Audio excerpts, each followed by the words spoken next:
La alquimia es el arte de la transmutación de los metales en vista de la obtención del oro.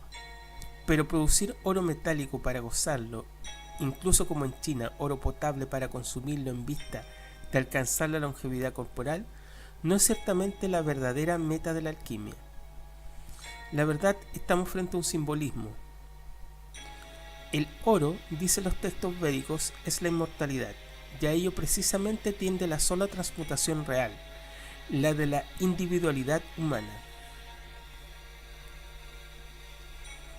Aunque por una polarización tardía, los chinos distinguen la alquimia interna de la alquimia externa, cuando la segunda no es más que el símbolo de la primera.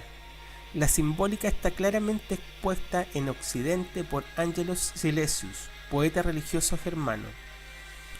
El plomo se cambia en oro, el azar se disipa cuando, con Dios, soy cambiado por Dios en Dios. Es el corazón, el que se cambia en el oro más fino, es el Cristo o la gracia divina. Ellos son la tintura.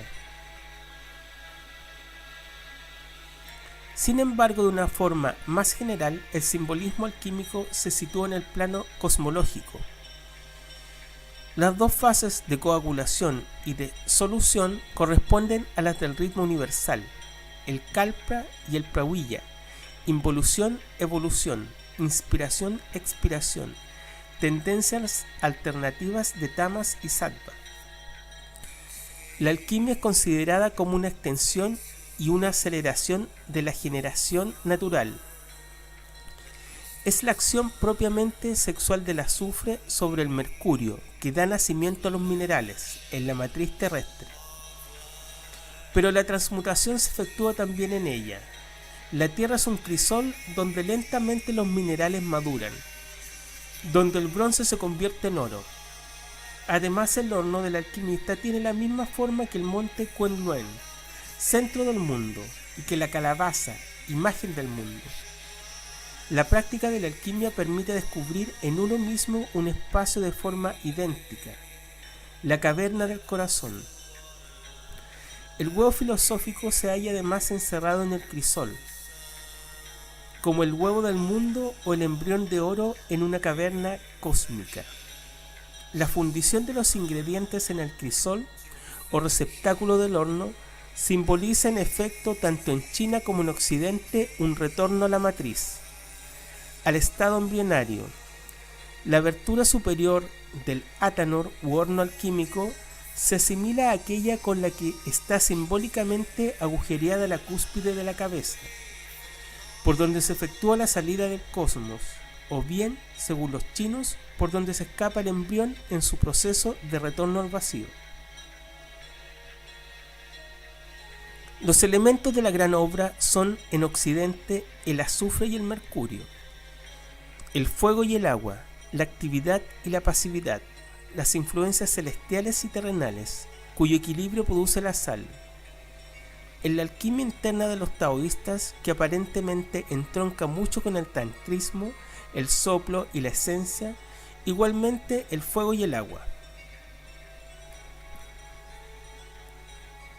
Las etapas esenciales de la gran obra son el blanco, albedo, y la obra al rojo, rubedo. Etapas de la transmutación. Estas corresponden, según el hermetismo occidental, a pequeños misterios y a los grandes misterios, pero también a la eclosión de la flor de oro china y a la salida del embrión, a la obtención de los estados del hombre verdadero y del hombre trascendente, hombre primordial y hombre universal, dice el esoterismo islámico, que califica por otro lado a este último de azufre rojo. Se trata de hecho de alcanzar el centro del mundo o el estado edénico, de la salida del cosmos a lo largo del eje del mundo, y de alcanzar los estados suprahumanos. Desde otro punto de vista, la alquimia simboliza las evoluciones del hombre, desde un estado donde predomina la materia a un estado espiritual. Transformar en oro los metales equivale a transformar al hombre en puro espíritu. La alquimia comporta, en efecto, un conocimiento de la materia. Se aplica la mayoría de las veces a los metales, siguiendo una física simbólica de las más desconcertantes a los ojos del sabio. La alquimia material y la alquimia espiritual suponen un conocimiento de los principios de orden tradicional y se fundan mucho más en una teoría de las proporciones y de las relaciones que en un análisis verdaderamente fisioquímico. El lenguaje y la lógica son para ella de naturaleza simbólica. La famosa tabla esmeraldina enuncia, en un estilo de lo más hermético, los axiomas primordiales de la alquimia. Estos pueden, por otra parte, resumirse así.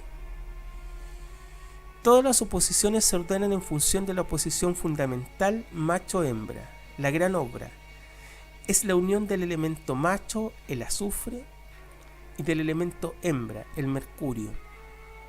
Estos últimos elementos como soporte simbólico del conocimiento. Una de las prácticas más interesantes de la alquimia se llama en la Edad Media arte regia.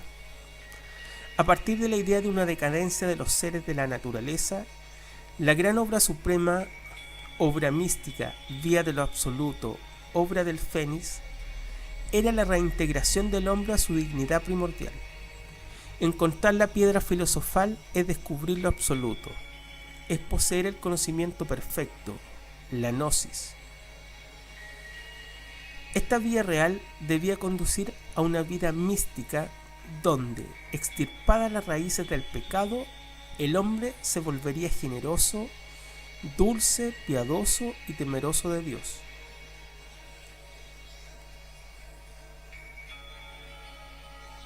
Cuatro operaciones a interpretar, aún simbólicamente siguiendo los planos donde se realizan las transformaciones o transmutaciones, presiden al trabajo del alquimista. La purificación del sujeto, su disolución hasta que no quede de él sino un ser universal, una nueva solidificación y por fin una combinación nueva, bajo el imperio del ser más puro, al nivel de este ser nuevo, oro o Dios. La segunda de estas operaciones es aún llamada volatilización, sublimación, no en el sentido analítico moderno, combustión, incineración, etc. Otros autores consideran 6 operaciones en el proceso de transformación. La calcinación, que corresponde al color negro, a la destrucción de las diferencias, a la extinción de los deseos, a la reducción al estado primario de la materia. La putrefacción, que separa hasta su total disolución los elementos calcinados. La solución, que corresponde al color blanco, propio de una materia totalmente purificada. La destilación y luego la conjunción, que corresponden al color rojo, a la unión de los opuestos o coexistencia pacífica de los contrarios. Y por último, la sublimación, que corresponde al oro, color del sol, plenitud del ser, calor y luz. Los diversos sistemas de operaciones, más o menos detallados, se resumen en purificar e integrar.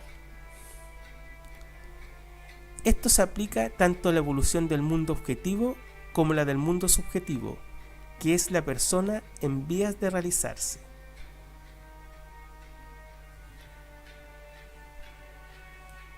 La interpretación alquímica utiliza los símbolos de su lenguaje propio como claves para abrir el sentido escondido de los cuentos, las leyendas y los mitos, en los cuales discierne el drama de las perpetuas transformaciones del alma y el destino de la creación. Un ejemplo característico de esta forma alquímica es Blancanieves. Es nuestra virgencita, la minera del oro. Los 7 enanos o gnomos, del griego gnosis, que significa conocimiento, son el aspecto de la materia mineral en sus 7 prolongaciones, los 7 metales. Cada enano tiene además el carácter del planeta que lo domina. Gruñón es saturniano, Simplón es lunar, Alegre venusiano, etc. Pero Gruñón, el saturniano, es quien proporciona la mayoría de los servicios al grupo y sabe sacarlos de los problemas en ocasiones.